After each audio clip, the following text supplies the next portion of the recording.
novembro de 1975, depois de um verão muito quente e em que a confrontação foi muito grande entre as forças democráticas e as forças do Partido Comunista e da extrema-esquerda, quando efetivamente, nas vésperas do 25 de novembro, há o perigo do Partido Comunista e da extrema-esquerda virem para a rua procurando tomar conta do poder em Lisboa e de as forças democráticas irem para o norte, encabeçando a resistência do norte contra Lisboa, portanto com o país dividido a meio, e em vésperas de uma possível guerra civil, de uma mais que certa guerra civil, o Marechal Costa Gomes toma a posição de não colaborar com os revoltosos, nomeadamente de ordenar aos paraquedistas na madrugada de 25 de novembro, que regressassem aos seus quartéis e não se mantivessem nas posições revolucionárias em que estavam. O Marechal Costa Gomes fez nessa altura diligências pessoais junto do Dr. Álvaro Cunhal e junto da Intersindical, no sentido de que não viessem para a rua apoiar os revoltosos, mas respeitassem a legalidade democrática e continuassem a jogar o jogo democrático.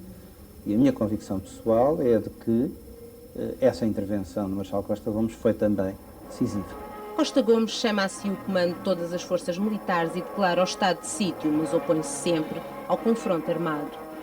O general Costa Gomes, nessa altura, nessa ocasião,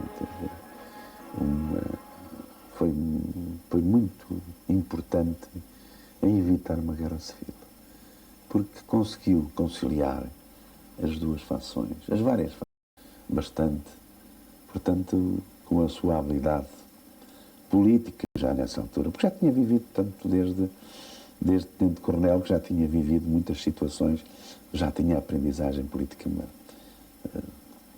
suficiente, e por isso é que às vezes lhe chamavam rolha, porque tinha que ser assim. Eu tinha que realmente, perante as várias forças em presença, tinha que as compensar, porque senão começavam os tiros. 25 de novembro representou uma ruptura das Forças Armadas, ou melhor, do movimento das Forças Armadas, né? Entre as forças, digamos, de esquerda e as forças da direita, para facilitar esta diferenciação. Mas o problema de haver se isso iria dar origem a uma guerra civil, aliás, verificou qual foi a situação. Podemos dizer que o potencial mais forte estava com as forças de esquerda, né, incluindo as militares, mas quem triunfou foi a da direita, o que é prova ao seguinte, que as forças militares de esquerda não se prepararam, nem estavam preparados, nem pensavam de maneira nenhuma, né, fazer aquilo tudo que a direita e certos historiadores têm por palavra. O regime entrava finalmente na normalidade. A democracia institucionalizava-se com a aprovação da Constituição, o primeiro governo constitucional era eleito. Só faltava eleger o Presidente da República. Eu considerei que em 1976 devia ter sido o Costa Gomes a avançar. Simplesmente, imediatamente fiquei em minoria junto aos militares, mesmo no Conselho da Revolução, inclusive dentro do Grupo dos Nove. Rapidamente chegámos à conclusão de que não havia condições para isso. As forças políticas não o apoiavam, a não ser o MDP-CDE, provavelmente o PCP poderia apoiá-lo na altura também. E, portanto, rapidamente chegámos à conclusão que seria uma carta para perder. Tivemos, inclusivamente, conversas com ele. Ele próprio nunca mostrou grande disponibilidade para isso. O Dr. Mário Soares recusou liminarmente a hipótese de Costa Gomes poder vir a ser escolhido para candidato à presidência da República, na convicção que ele me transmitiu de que o general Costa Gomes, no fundo, estava próximo dos comunistas, estava próximo do Partido Comunista, etc. Tese que eu, evidentemente,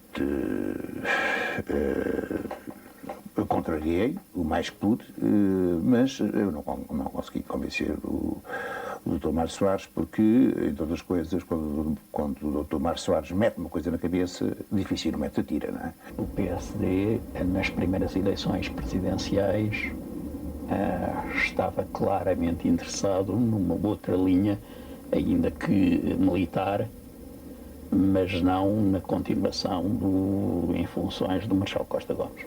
Ele chegou a fazer contactos com os partidos democráticos para tentar ver se haveria condições em que tivesse apoio.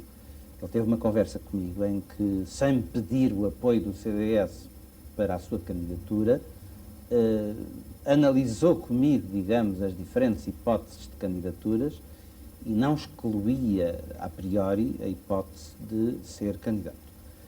Já agora, posso revelar também, não digo isso nas minhas memórias, que outro militar importante do 25 de Abril, que na altura falou com vários partidos para saber se teria condições de merecer o apoio deles como candidato à presidência, foi o Almirante Pinheiro de Azevedo.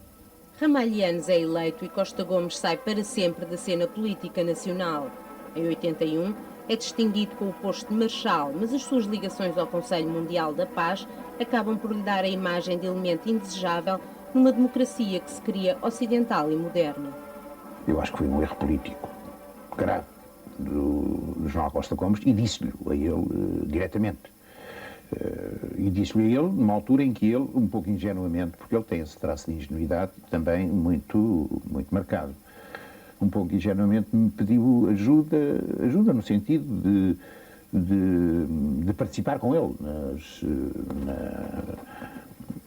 digamos assim, nas reuniões e mesmo vir a pertencer, como ele, ao Movimento para a Paz. E eu tive uma longa conversa com ele para lhe explicar o que era o Movimento para a Paz, as suas raízes históricas, a sua atividade enquanto associação que era, naquela altura, relativamente importante no plano internacional, como elemento de uma estratégia de propaganda da União Soviética. Ele reagia dizendo, não é assim, não é bem assim, isso é o que se diz. Francisco da Costa Gomes, o marechal que nunca quis ser militar, o presidente da República que nunca quis ser político, o protagonista que nunca gostou da ribalta, mas também o homem que influenciou como poucos a história recente de Portugal.